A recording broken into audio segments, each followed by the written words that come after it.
গভীর রাতে গ্রামে এক কোণে দাঁড়িয়ে থাকা পুরনো জমিদার বাড়িটি নিয়ে অনেক গল্প প্রচলিত ছিল।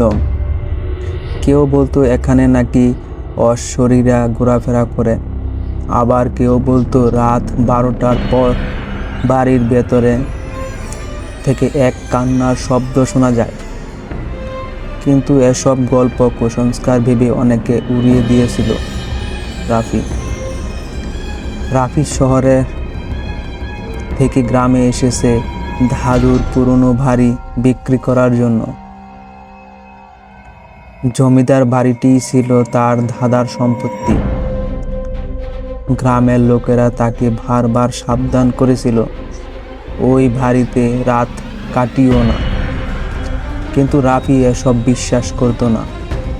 সেই রাতে সে সিদ্ধান্ত নিল বাড়ির ভেতরে থাকবে।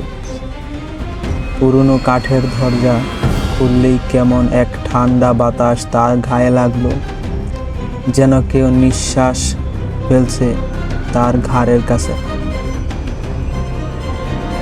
তবুও সাহস করে ভেবে ভিতরে ঢুকে গেল সে। ঘরের ভেতরে ধুলোর স্তর, দেওয়ালে পুরনো ছবি আর ভাঙা আসবাবপত্র। একটা বড় ঘরে গিয়ে সে ব্যাগ রেখে শুয়ে পড়ল। ঘড়িতে তখন রাত 12টা।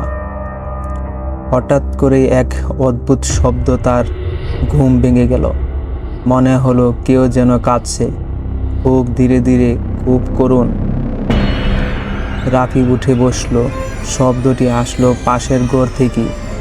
সে টর্চ নিয়ে এগিয়ে গেল। দরজাটা একটু খোলা ছিল। ধীরে ধীরে দরজাটা ঠেলা। ভেতরে ঢুকতেই তার শরীর জমে গেল। ঘরের মাঝখানে একটা মেয়ে দাঁড়িয়ে আছে। সাদা কাপড়, এলোমেলো চুল আর মুখটা দেখা যাচ্ছে না। সে কাঁদছে। রাফি কাপা গলায় বলল, কে তুমি? মেয়েটা ধীরে ধীরে মুখ তুলে তাকালো। তার চেহারা, চোখ দুটো ছিল একেবারে ফাঁকা। তার মুখ এক অস্বাভাবিক হাসি। তুমি কেন এখানে এসেছ? সে ফিস করে বলল।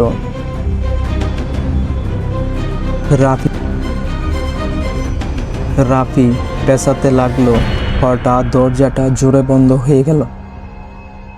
সে দৌড়ে দরজা খুলতে গেল, কিন্তু দরজা খুলল না। মেয়েটা ধীরে ধীরে তার দিকে এগিয়ে আসতে লাগলো। তার পায়ের শব্দ নেই, কিন্তু প্রতিটি পদক্ষেপ ঘরের তাপমাত্রা আরো কমে যাচ্ছিল। ওই বাড়ি আমার, মেয়েটা বলল। আমাকে এখানে মেরে ফেলা হয়েছে, আর কেউ বের হতে পারবে না। হঠাৎ করে ঘরের চারপাশে দেওয়ালে ছায়াগুলো নড়তে শুরু করলো, যেন আরো অনেক মানুষ এখানে আটকে পড়ে আছে। রাফি চিৎকার করতে লাগলো, কিন্তু তার গলা থেকে কোনো শব্দ বের হচ্ছিল না। মেয়েটা তার খুব কাছে এসে দাঁড়ালো। তার ঠান্ডা হাত রাফির মুখে ছুঁয়ে দিল। এখন তুমি আমার সাথে থাকবে। পরের দিন সকালে গ্রামের লোকেরা বাড়ির দরজা খোলা পেয়ে ভেতরে ঢুকলো। তারা রাফিকে খুঁজে পেল না, শুধু মেঝেতে পড়েছিল তার টর্চ আর ব্যাগ। কিন্তু সবচেয়ে ভয়ঙ্কর ছিল, দেওয়ালে এক কোণে নতুন একটা ছায়া দেখা যাচ্ছিল। একটা ছায়া যারা আগে রাতে সেখানে ছিল না। গল্পটি ভালো লাগলে চ্যানেলটি সাবস্ক্রাইব করে পাশে থেকো, যাতে আপনাদের নতুন নতুন গল্প শোনাতে পারি।